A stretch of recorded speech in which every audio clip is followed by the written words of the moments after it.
Hi, everybody. It's Alex Jarett. I'm here with another spotlight interview with my good friend Tony Sabaj. Hi, Tony. Hey Alex, how you doing?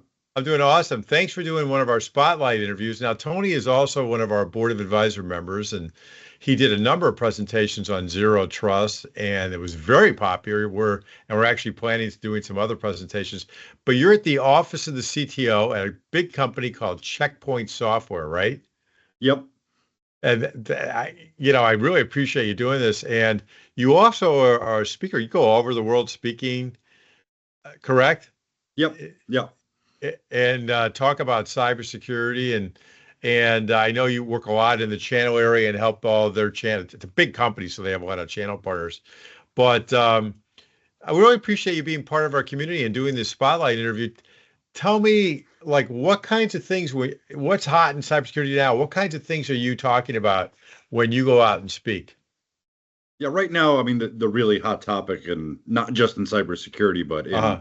in technology in general, is really a lot around AI, artificial intelligence, and obviously securing that and using it for to further your organization cybersecurity programs is a really hot topic.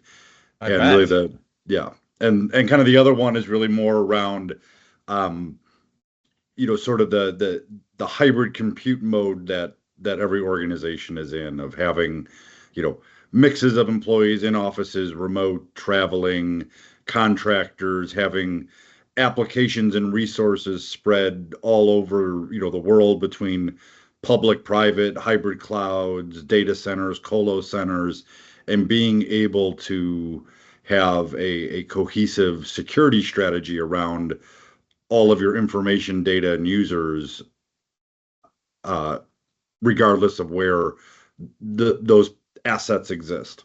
Well, that sounds easy enough to do, right? Yeah, it's simple.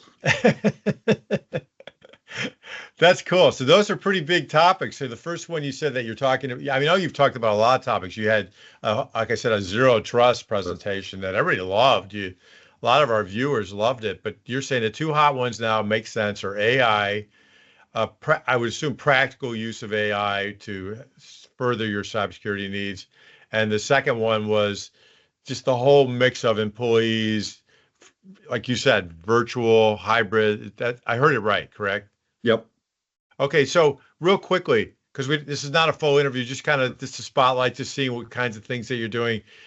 Cybersecurity tools like yours and others, they were you all were kind of the first to really use AI, not just even recently, but back in a little while ago, right? I mean, you've been monitoring for trends or what do they call it when things are like, oh, that's not right. That's like a pattern that's not normal. Is that Yeah. right?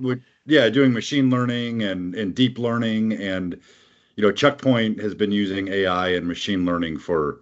I mean, I've been talking about AI and machine learning, 10 years ago, Uh-huh. and we have many engines that are using AI to secure to power our engines and look for malware and bad things and all the cool stuff that Checkpoint does.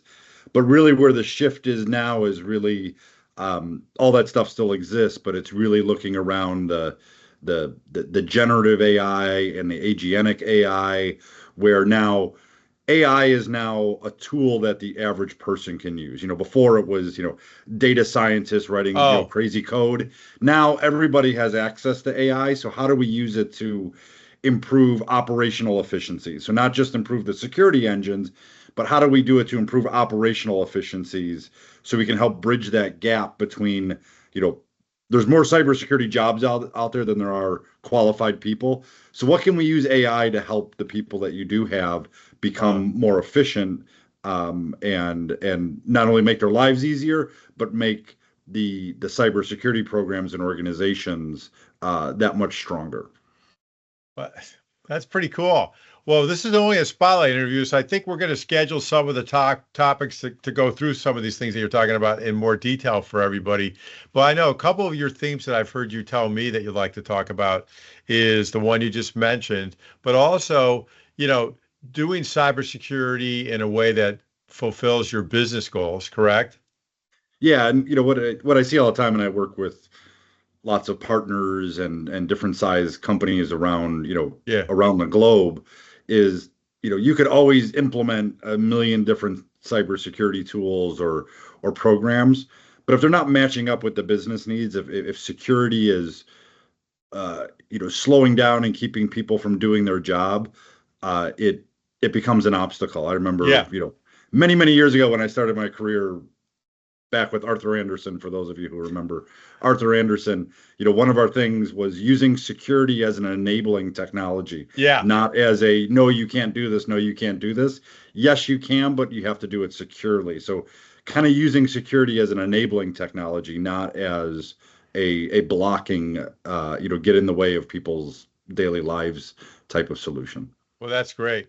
Well, we've got a full interview with Tony already on the site. We've got a couple presentations that you've done, one on zero trust, and we'll post this on the site and our podcast and everything. And just go ahead and check out his landing page at our site at technologyexecutivesclub.com. Tony, it's been a pleasure to talk to you today. It's one of our spotlight interviews, so we can highlight some of the people in our community doing a great work. You're certainly one of them. So thanks for being part of the community. Thanks, Alex. Always a pleasure. Great. Good to have you. Good to see you.